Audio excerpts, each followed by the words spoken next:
தமிழ்நாடே கேள்விப்பட்டிராத அதிரடி விலை குறைப்பு சூப்பர் சரவணா ஸ்டோர்ஸ். நம்பகமான விஷயங்களை தொடர்ந்து உரையாடி வருகிற நியூஸ் போக்கஸ் தமிழ் சேனலை சப்ஸ்கிரைப் பண்ணுங்க, தொடர்ந்து ஆதரவு தாருங்கள்.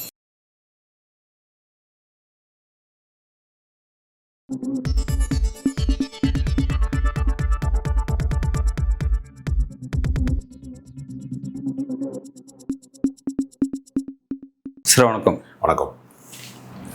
எம்எல்ஏ பதவியை ராஜினாமா செய்த செங்கோட்டையன் அவர்கள் தாவேக்களை இணைவதாக சொல்லப்பட்டிருந்த விஷயம் அது உறுதிப்படுத்துகிற மாதிரி தான் தற்போதைக்கு பார்த்தீங்கன்னா விஜயோட வீட்டில் விஜய் சந்திக்கிறதுக்காக செங்கோட்டையன் அங்கே போயிருக்கிறார் அப்படிங்கிற விஷயம். இது இப்படியே ஒரு பக்கம் போயிட்டே இருந்தாலும் இந்த பக்கத்தில் ஒரு செய்தி வந்துட்டு இருக்காது. என்னவா இருக்குன்னா, செங்கோட்டையனை விஜய் நோக்கி கொண்டு போய் சேர்க்காம தாவேக்கை நோக்கி கொண்டு போகாமல் திமுக நோக்கி கொண்டு வரணும் அப்படிங்கிற மாதிரி சேகர்பாபு உள்ளிட்ட சில சீனியர் அமைச்சர்கள் மூலமாக சில அரசியல் காய்கள் நகர்த்தப்பட்டு இருக்கு அப்படின்ற மாதிரி ஒரு செய்தியிலும் வந்துட்டு இருக்கு. எப்படி செங்கோட்டையன் வச்சு என்ன சப்ஜெக்ட் போயிட்டு இருக்கு, எப்படி புரிஞ்சுக்கலாம்? செங்கோட்டையன் இனி அதிமுகவிலே நீடிக்க முடியாது. அதிமுகவில் நீடிக்க முடியாது என்பதை தாண்டி பாஜக கூட்டணி வைத்திருப்பதனால அவர் பாஜகவின் பக்கமும் அவரால் அரசியல் செய்ய முடியாது.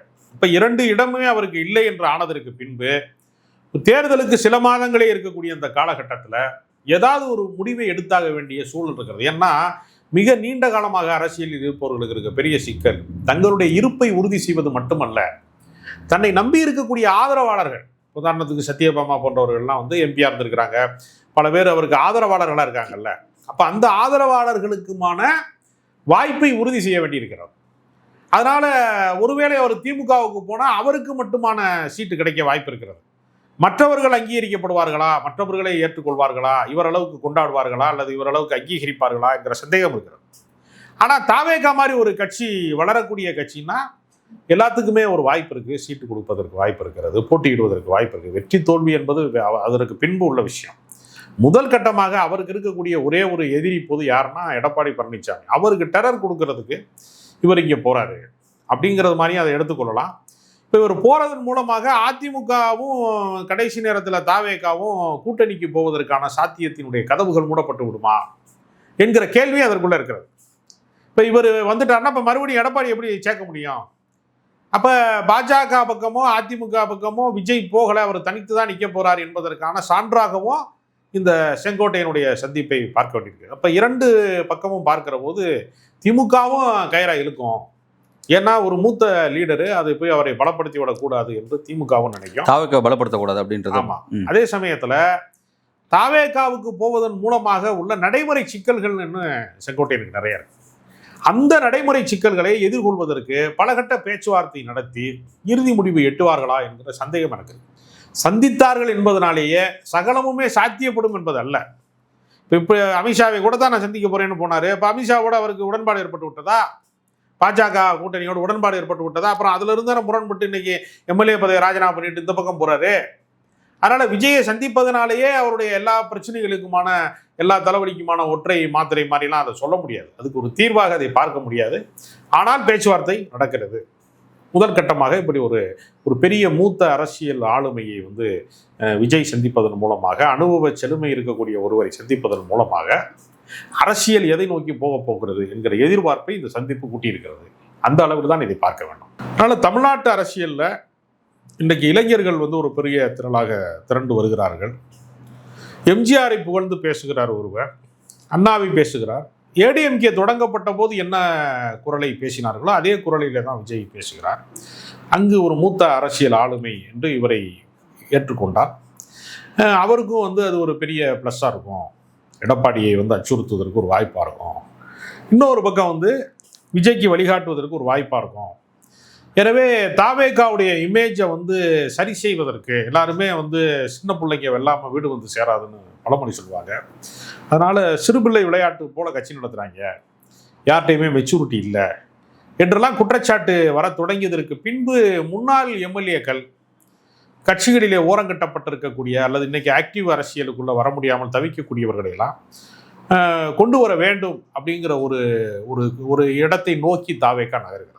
ஏன்னா எனக்கு தெரிந்த தொலைக்காட்சி விவாதங்களில் ஒரு முன்னாள் எம்எல்ஏவாக இருந்த ஒருத்தர் ஸ்ரீதருங்கிறவர் எங்களோட டிபேட்டில் பேசுவார். திடீர்னு பார்த்தா அவர் செய்தி தொடர்பாளர், தாவேகாவுக்கு அதிகாரப்பூர்வ செய்தி தொடர்பாளர் அப்படிலாம் வர்றாங்க. அப்போ அந்த மாதிரி முன்னாள் எம்எல்ஏக்களாக இருக்கிறவங்க, அமைச்சராக இருக்கிறவங்க, அவர்களை நோக்கி இவர்கள் வந்து நகர தொடங்கிட்டாங்க. ஏன்னா மக்களுடைய நம்பகத்தன்மையை பெறுவதற்கு இது ஒன்று தான் வாய்ப்பு. அப்படிங்கிறப்ப செங்கோட்டையனை வந்து முதல் கட்டமாக எடுத்துக்கலாம்ங்கிற ஒரு இடத்தை நோக்கி தாவேகா நகர்கிறது. ஆனால் இது செங்கோட்டையனுக்கு எவ்வளோ பெரிய அசௌகரியமாக இருக்கும். அங்கே போய் வந்து ஜான் ஆரோக்கியசாமிகிட்டையும் புஷி ஆனந்தையும் போய் அவர் எப்படி போய் நிற்பார்? ஏன்னா அவர் எம்ஜிஆர், நீங்கள் வந்து ஒரு போலி எம்ஜிஆரை உருவாக்க பார்க்குறாங்க. உண்மையான எம்ஜிஆரே அவர் பார்த்துருக்காரு ஏற்கனவே, அசல் எம்ஜிஆரை சந்தித்தவர். இது எம்ஜிஆர் மாதிரி ஒரு அட்டகத்தியை உருவாக்குறதுக்கும் அது ஏற்கனவே போர்வாளாக இருந்ததுக்கும் உள்ள வேறுபாடு இருக்கிறது. அதனால் இவர் இதை நம்பிடுவாரா? இவர் தான் எம்ஜிஆர் அப்படிங்கிறத வந்து அவரை நம்ப வச்சுருவாங்களா அவங்க? இவரும் நம்பிடுவாரா? அரசியல் அது என்ன தாக்கத்தை உண்டாக்கும்? அவருக்கு இருக்கிற ஒரே வாய்ப்பு என்ன? அவர் 9 முறை சட்டமன்ற உறுப்பினர், 10வது முறையும் சட்டமன்ற உறுப்பினர் ஆவதற்கு அவர் தொகுதியில் ஒரு செல்வாக்கு அமைக்கும். கோபிச்செட்டிப்பாளையத்தினுடைய தொகுதியில் இன்றைக்கி அவர் எம்எல்ஏ பதவி ராஜினாமா செய்திருக்கிறாரு. அந்த மக்கள்கிட்ட ஒரு நல்லுறவையும் நல்ல அபிப்பிராயத்தையும் அவர் பெற்றவர்.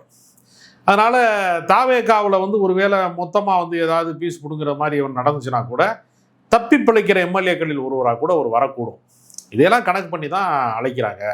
அதனால பெரிய அதிரடி அரசியல்வாதி கிடையாது, அவர்கிட்ட எதுவும் ஆபத்து கிடையாது, கட்சியெல்லாம் அவர் கைப்பற்ற மாட்டார், அதிரடி நடவடிக்கைக்குள்ளெல்லாம் போக மாட்டார், சாஃப்ட் நேச்சர் உள்ளவர், இதெல்லாம் அப்படிலாம் யோசிக்கிறாங்கன்னு நான் நினைக்கிறேன். Right, okay. வந்து இப்போ தாவேக்காவை நோக்கி பேசப்படக்கூடிய விஷயம் ஏற்கனவே நான் கேட்ட மாதிரி தான். ஆனால் வந்து அங்கே கிடையாது, திமுக நோக்கி தான் அவர் யூட்டன் அடிக்க போகிறாரு. ஏன்னா அதை நோக்கி சில காய்களை வந்து சேகர்பாபு வந்து சந்திச்சார் அப்படிங்கிற மாதிரி விஷயங்கள், அப்புறம் அன்வராஜா போட்டவங்களாம் வெளிப்படையவே வந்து அழைப்பு கொடுக்குறாங்க அப்படிங்கிற விஷயங்கள், இந்த அவர் வந்து வேற ஒரு மூவ் நோக்கி செங்கோட்டை நகரதா சொல்லப்பட்டு இருக்க விஷயங்கள் வந்துட்டு இருக்கு. நீங்கள் அதை எப்படி பார்க்குறீங்க? உங்களுக்கு வரக்கூடிய செய்தியில் என்னவா இருக்குது? இல்லை, அதாவது அவர் திமுகவில் இணைய போகிறார் என்ற ஒரு செய்தி வந்து காலையிலிருந்து எல்லாரும் மத்தியிலையும் பேசப்பட்டு கொண்டே இருக்கிறார்.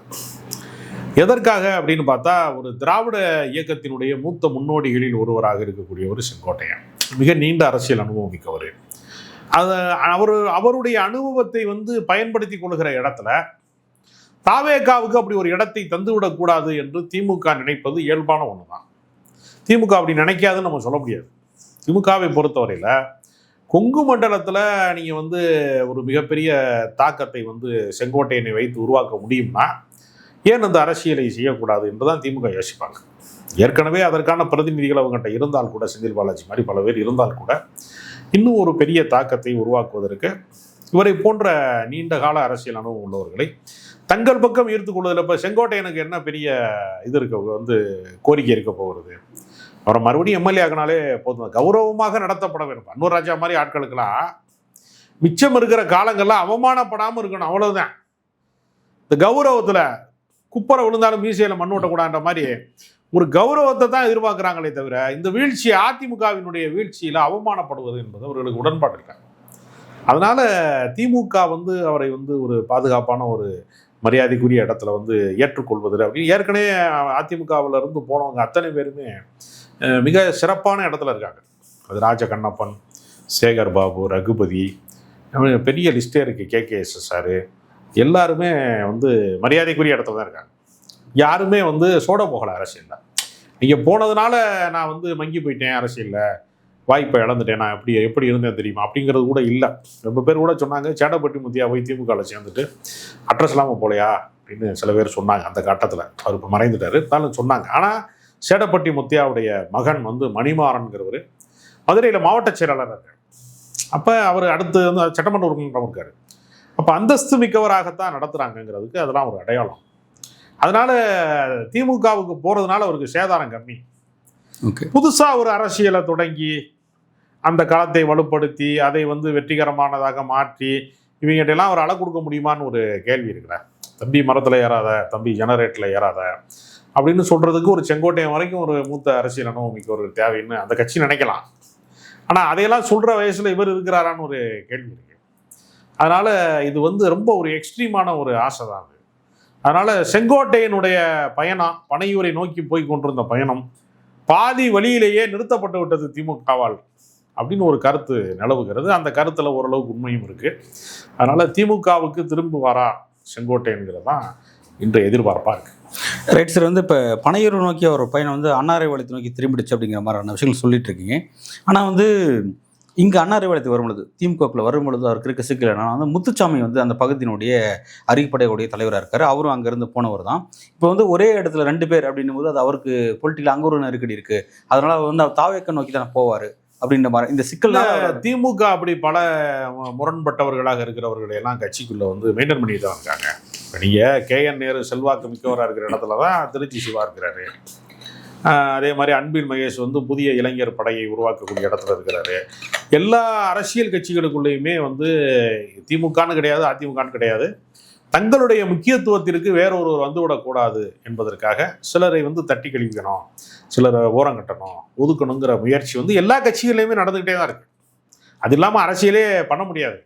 அது வந்து அலை என்னைக்கு ஓய்கிறது தலை என்னைக்கு முழுகிறதுன்னு கடலுக்கு முன்னாடி நின்று கேட்குற மாதிரி தான். அதனால் முத்துச்சாமி அரசியலுக்கும் இதுக்கு சம்மந்தம் கிடையாது. இவர் கோபிச்செட்டிப்பாளையத்தினோட ஒரு சட்டமன்ற உறுப்பினர், அவ்வளோதான். அவர் எடுத்தோடனே அப்படியே வந்து முத்துச்சாமி இடத்தையெல்லாம் அவர் பிடிக்க முடியாதுல்ல. அதனால் அப்படிலாம் திமுக வந்து படிநிலை வளர்ச்சி தான் திமுகவில் வந்து அதிரடியாக ஒருவரை வந்து உயர்த்துவது அப்படிங்கிறது வந்து நடைமுறை சாத்தியமே இல்லை. அதற்கான படிநிலை வாய்ப்பை தான் அவங்க கொடுப்பாங்க. அதனால் ஒரு முதல் கட்டமாக அவரை வந்து ஒரு கௌரவமாக நடத்துறது, ஒரு சட்டமன்ற வாய்ப்பை தருவது அப்படிங்கிற அந்த எல்லைக்குள்ளே அவர் அந்த எல்லைக்குள்ளே தான் அவர் நிற்பார். அதை தாண்டி பேராசைப்படுவதற்கு அல்லது அதை தாண்டி அரசியலை கைப்பற்றுவதற்கு அதற்கான சூழல் அவர்கிட்ட இல்லைன்னு நான் நினைக்கிறேன். அதிமுகவுக்குள்ள எடப்பாடி பழனிசாமிக்கு எதிராக செங்கோட்டையன் பேசின அந்த வாய்ஸ் அப்படிங்கிறது டெல்லி பாஜகவோடது. பாஜக சொன்ன விஷயத்தை தான் வந்து இங்கே எக்ஸிக்யூட் பண்ணாரு. அதற்காக தான் வந்து எடப்பாடி பழனிசாமியால் பழி வாங்கப்பட்டிருக்காரு அப்படின்ற மாதிரியான ஒரு விஷயம் சொல்லப்பட்டிருந்தது. இப்போ வந்து அவரும் இடையில சொன்னார், நான் பேசின விஷயத்துக்கு முன்னாடி பாஜக தான் இருக்குன்னு சொல்லிட்டு இடையில கூட அவர் சொன்னார்.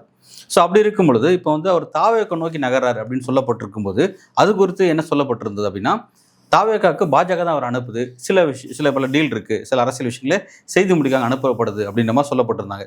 ஆனால் வந்து இப்போ திமுகக்குள்ள வருவது அப்படிங்கிறத இந்த இடத்துக்கு செங்கோட்டை நகர்னா அதை டெல்லி பாஜக அதை எப்படி பார்க்கும்? அவருக்கு அதை அதை விட்டுருவாங்களா அல்லது அவர் வேற ஏதாவது கன்வின்ஸ் பண்ண ட்ரை பண்ணுவாங்களே?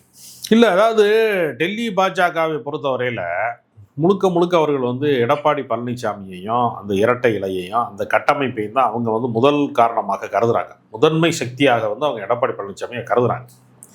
எதிர்ப்பு குரல் அப்படிங்கிறதுலாம் வந்தால் கூட ஒரு பகுதி சார்ந்த செல்வாக்கு தான் இருக்கே தவிர ஒட்டுமொத்த தமிழ்நாடு தழுவிய தாக்கத்தை வந்து யாராலையுமே உருவாக்க முடியல. உண்மையை சொல்ல போனால் ஓபிஎஸ்ஸால் உருவாக்க முடியல. அவங்க வந்து ஒரு கருத்து, ஒரு கவனத்தை தான் திசை திருப்ப முடியதே தவிர களத்தை வந்து திசை திருப்ப முடியலை. அதனால யாருமே வந்து பெரிய அளவில் வந்து நாங்கள் தான் ஒரிஜினலு அப்படின்னு சொல்லக்கூடிய இடத்துல தான் வந்து அதிமுக எடப்பாடியினுடைய அணி வந்து ரொம்ப வலுவாக இருக்கிறது. அதனால் மற்ற விஷயங்களை பற்றி வந்து பெரிதாக அக்கறை காட்டியது போல நமக்கு தெரியலை. அதனால் இப்போ என்னென்னா, ஒருவேளை தாவேக்காவுக்கு அவர் சென்றால் பாஜகவால் தான் அவர் அனுப்பிவிடப்பட்டார் என்கிற கருத்து வந்து பல பேருக்கு இருக்கிறது. ஆனால் திமுகவுக்கு ஒரு வேளை அவர் போனால் அது அவருடைய சொந்த முடிவாக பார்க்கப்படும். தன்னை வந்து காப்பாற்றணும்னா அவர் திமுக போகணும். அதை தாண்டி வேறு ஏதாவது அவருக்கு வந்து ஹிட்டன் அஜெண்டா இருந்துச்சுன்னா தான் அவர் வந்து அந்த தாவேக்கா சைடு போகணும். ஏன்னா தாவேக்கா சைடு போகிறது அப்படிங்கிறது அவருடைய அரசியல் அனுபவத்துக்கு பொருத்தமற்ற ஒன்று.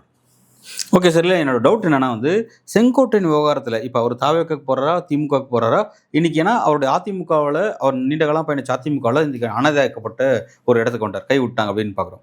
அப்படி இருக்கும்பொழுது அவர் எந்த பக்கம் போகிறார் அப்படின்ற ஒரு கேள்விக்குறி இருக்குது. கடந்த காலத்தில் அவருடைய செயல்பாடு அப்படிங்கிறது பாஜகவோட விருப்பத்தின் அடிப்படையில் அவரோட செயல்பாடு இருந்துச்சு, அதுக்காக தான் பழி வாங்கப்பட்டிருக்காரு. இப்போ அப்படி இருக்கும்பொழுது இந்த செங்கோட்டையினுடைய பொலிட்டிக்கல் ஃபியூச்சருக்கு டெல்லி பாஜகவோட ஹெல்ப் என்னன்னு நான் கேட்குறேன். என்ன இல்லை அவர் ஒரு முழுமையான அதிமுக விசுவாசி. அவர் வந்து கடந்த காலங்களில் வந்து கலைஞர் காலத்திலேயே அவர் திமுகவுக்கு அழைப்பு விடப்பட்ட போது திமுகவுக்கு யார் எனக்கு அழைப்பு விடாதியே என்று தனிப்பட்ட முறையில் கலைஞரை சந்தித்து உங்கள் ஆட்களோட தொலை எனக்கு தாங்கள்னு சொல்லக்கூடிய அளவுக்கு அவர் கட்சியினுடைய விசுவாசம். அது ஒன்றும் நமக்கு வந்து மாற்று கருத்துலாம் கிடையாது. அவர் ஓரங்கட்டப்பட்டிருக்கிறார் என்பதை பாஜக உபயோகப்படுத்தி கொண்டதே தவிர பாஜகவை நோக்கி வந்து இவர் பாய்ந்தாரெல்லாம் நம்ம சொல்லவே முடியாது.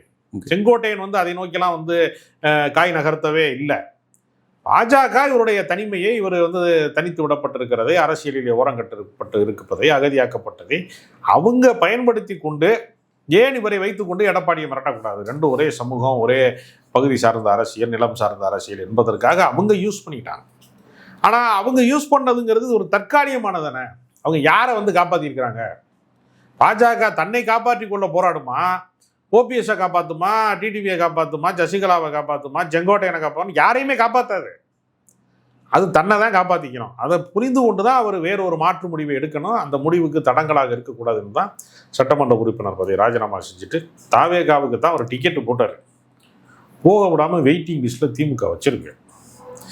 வெயிட்டிங் லிஸ்ட்லேயே இருப்பாரா, பயணம் போவாரா, ட்ரெயினை விட்டுருவாராங்கிறது நாளைக்கு தெரிஞ்சிடும். எடப்பாடி பழனிசாமி அவர்களுக்கு ஏற்கனவே வந்து கட்சி பலவீனப்பட்டிருக்கு, சீனியர்ஸ்லாம் ஒரு பக்கம் வெளியேறிட்டு இருக்காங்க, சில பேரை இவரே வெளியேற்றுறாரு அப்படிங்கலாம் பார்க்குறோம். இதெல்லாம் ஒரு பக்கம் இருந்தாலும் இப்போ செங்கோட்டையன் போன்ற நபர்கள்லாம் வந்து டக்குனு ஆப்போசிட் முகாமுக்கு போகிறது அப்படிங்கிறது வந்து எந்த அளவில் வந்து அதிமுக டேமேஜ் ஏற்படுத்தும், அல்லது இதோட முடிஞ்சிருமா, இல்லை அடுத்தடுத்து இது நகருமா, எப்படி இந்த விஷயம்லாம்? இல்லை, அப்படி வந்து எதிர் முகாமுக்கு போவதை எடப்பாடி விரும்புகிறாரு. தன்னுடைய தலைமை வந்து நிலைவர வேண்டும் நினைக்கிறாரே தவிர தன் கட்சி நிலைவர வேண்டும் அவர் நினைக்கிறார். கட்சி நிலைவர வேண்டும்னா அவர் ஒருங்கிணைப்பு குழுவோடையெல்லாம் பேச்சுவார்த்தை நடத்தி குறைந்தபட்ச உடன்பாடு எட்டப்படும். நான் எந்த நிபந்தனையும் இல்லாமல் கட்சிக்குள்ள வர்றேன்னு சொன்னவங்கள கூட பேச்சுவார்த்தை கூட நடத்தப்படலாம். அதிகாரமற்றவர்களாக கூட அவர்களை வந்து அனுமதிக்கலை கட்சிக்குள்ள. அதனால் அவர் ஒருவேளை திமுகவுக்கு வந்து செங்கோட்டையன் போயிட்டாரு, திமுகவுக்கு வந்து அன்வராஜா போயிட்டாரு, மனோஜ் பாண்டியன் போயிட்டாரு. அதே மாதிரி திமுகவுக்கு வந்து யார் போனாலும் சரி, ஓபிஎஸ் வந்து ஒரு கூட்டணியில் போயிட்டாரு, ஏதோ ஒரு வகையில் போனால் கூட அவர்களாக திமுகவுக்கு போனதன் மூலமாக கட்சிக்கு துரோகம் செய்தவர்கள்னு உறுதி செஞ்சப்பட்டேன் அப்படி சொல்லத்தான் ட்ரை பண்ணுவாரே தவிர யாருடைய பிரிவுக்கும் ஃபீல் பண்ணுற இடத்துல, யாருடைய உடைந்து போனவர்கள் பற்றி வந்து அதை வந்து மறுபரிசீலனை செய்கிற இடத்துல இரும்பு மனிதர் எடப்பாடிக்கு வந்து வாய்ப்பே இல்லை. அவருக்கு இரும்பு மனிதர் மட்டுமில்ல, இரும்பு இதயத்தோடு இருக்கிறார். இந்த விஷயத்தில் யாரையும் அவர் வந்து கருணை காட்டவோ மீண்டும் சேர்த்துக்கொள்ளவோ அவர் தயாராக. ஓகே, அவரோட முடிவில் தெளிவாக இருக்கிறாரு. இப்போ இதனால் வந்து இந்த இழப்பு அப்படிங்கிறது, அதிமுகவோட இழப்புங்கிறது செங்கோட்டையோட நிற்குமா அல்லது அடுத்தடுத்து நகருமா? இது எப்படி? இது இல்லை, எப்போவுமே ஒரு செங்கலை உருவிட்டாங்கன்னா அது அந்த செங்கலோட நிற்காது. ஓகே, அது அடிச்செங்கலாக இருக்கும் பட்சத்தில் அடுத்தடுத்த செங்கலை சரிச்சு விட்டுரும். இது நிற்காது. கட்சிக்காரன் நாளைக்கு என்ன பண்ணுவான், நம்ம ஏன் வந்து தோற்று போகிற கட்சியில் இருக்கோம், மூழ்கிற கப்பலில் ஏன் நம்ம பயணிக்கணும் அப்படின்னு வெளியேறத்தான் பார்ப்பான். அதனால் அதிமுகவில் இருந்து தலைவர்கள் வெளியேறுவது அப்படிங்கிறது வந்து நல்ல சகுனம் கிடையாது அந்த கட்சிக்கு. அது மறுபடியும் வேறு சில தலைவர்கள் வெளியேறுவதற்கு நானும் கட்சிக்கு வர்றேன், திமுகவுக்கு வர்றேன், வேற கட்சிக்கு வர்றேன், தாவேகாவுக்கு வர்றேன் என்று பேசுவதற்கான பாதையை வந்து இவங்க ஓப்பன் பண்ணி விடுறாங்க. அந்த கேட்டை அவங்க திறந்து வைக்கிறாங்க. இது அதிமுகவுக்கு நல்லதல்ல. அதிமுக படுவீழ்ச்சி அடையும் என்பதற்கான அறிகுறியாகத்தான் இது போன்ற செயல்கள் பார்க்கப்படுகிறது. சரி சார், செங்கோட்டையனுடைய அடுத்த கட்ட அரசியல் நகர்வு எதை நோக்கிங்கிறத பொறுத்திருந்து பார்க்கலாம். நன்றி.